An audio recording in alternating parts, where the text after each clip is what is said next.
Owatonna High School baseball coach Tate Cummins. And Tate, how much outdoor time? What's practice been like thus far for the baseball team? Yeah, the first week we were pretty lucky. We had some great weather. It was 40, 50 degrees, a lot of sun. The wind over the previous weekend really dried a lot of things out. So we were able to get out for most of the week. We were at Darts Park on Friday and Saturday, finally hitting out on a field. But a lot of our defensive work and station base running work was completed outside, and a lot of hitting that first week inside. But overall, great week, and then we get that snow piled on us on Sunday. So not a great fit. But we're trying to hammer through the fundamentals right now in the gym, continue to get our bullpens in, and just keep on putting our best work ethic and best effort we can at this time. Did you graduate a lot off last year's team? Yeah, I think we ended up losing 11. And so anytime you lose 11 seniors, and they were all big contributors, and so that creates a nice challenge to have. And so far, so good. The guys are putting a lot of time in, putting a lot of a great deal of work, and so we're just gonna do the best we can here. Where do you have the best or most experience back then for this year's team? Yeah, I think if you were to look at our team on paper right now, our experience is in the middle, which is, where you want it. We have a returning catcher, Al Colcom, and so he's a junior. He caught a little over half the games last year.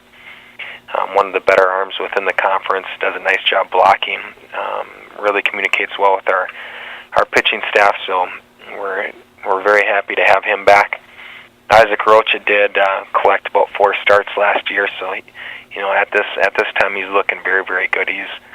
He's definitely improved himself over the fall and the winter. Playing football in the fall and then having that break in the winter, it's definitely helped him. He's been in the weight room a ton. You can see the extra pop on his fastball, so he's had some great bullpens so far. And in the middle also, you'll have a 3-year starter in Dexter Lear. Mm-hmm. At shortstop, and so he's back for another spring season.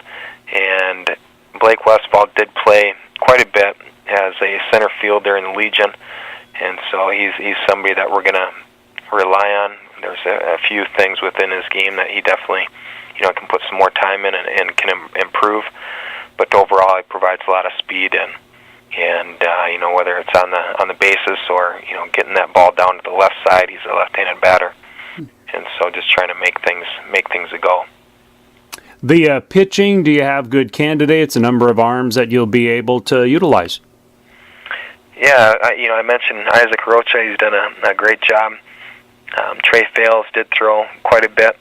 In the Legion season, he didn't pitch many innings in the spring of last year, but he's an arm that we're going to be looking at. Al Colcom had a great VFW season. I believe he ended up with about 8 starts. Throws real hard, has a nice curveball. He's able to keep hitters off balance. The problem with him as a pitcher, whether we use him as a closer or a potential third starter, mm-hmm. You have to have a backup catcher, and so mm-hmm. That's something that we're working on with Eric Benson and Cody Keel and Riley Muir as of right now. So we'll see how that pans out. Joey Smith is a senior. We've used him in more of as a middle relief. There's a possibility of him getting a spot start or 2 as well. And a few juniors. Alex Manuelson threw quite a bit in VFW. Clay Liddell was probably our ace at the VFW level. So a number of juniors that we're gonna look upon here. The schedule with the 2 new conference teams, things are a little different. You'll play some teams once, some teams twice, and it appears to me that you play everyone at least once, and those are what count toward the conference standings? Yeah, yep. Yeah, the conference is definitely going to be pretty unique. You'll have the 11 games that get put into the standings, so to speak. And so, there's a lot on the line. Those first games, we're going to look at it more so just collecting wins. Whether we win the conference or not isn't, I don't think it's in our top overall goals this year. We're going to try to stay within most games. I think we're going to be definitely a pitching defensive team. Okay. We're going to have to scratch runs, manufacturing runs, bunting, running, and you look at the potential lineup, you're going to have a lot of speed within the lineup, so we're going to have to be kind of like Ozzie Guillen back in the White Sox days, calling the Twins the Piranhas. That's kind of how we're going to look at things. We can't give anything up. We're going to have to do everything we can to scratch away and make things very difficult for the opposing team. So that side of things will be interesting to see how this team can come together. And do you like you do have a handful of non-conference games? Is that a nice mix to your schedule? It is. So, like I said, you're playing all the conference teams at least once. If you play them in doubleheader, the second one does not count. Collecting wins, like I said, it's big within our section, because if you win, one of our goals is to be within a conference title within the last 2 weeks, and if we can do that, I think you have a great shot at being a top 4 seed within the conference, which gives you a first round bye. So that's always very important when you're looking at our section, the way it operates.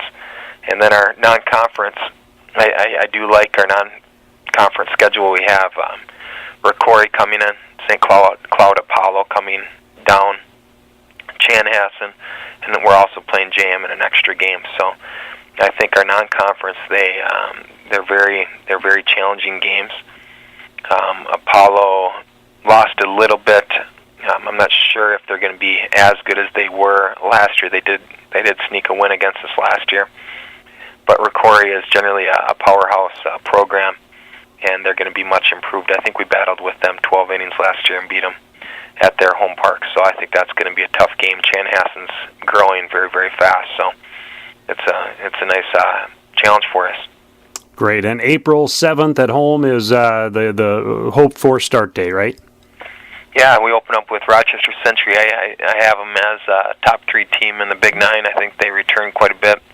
Some very good pitching, along with some returning varsity players. They return quite a bit.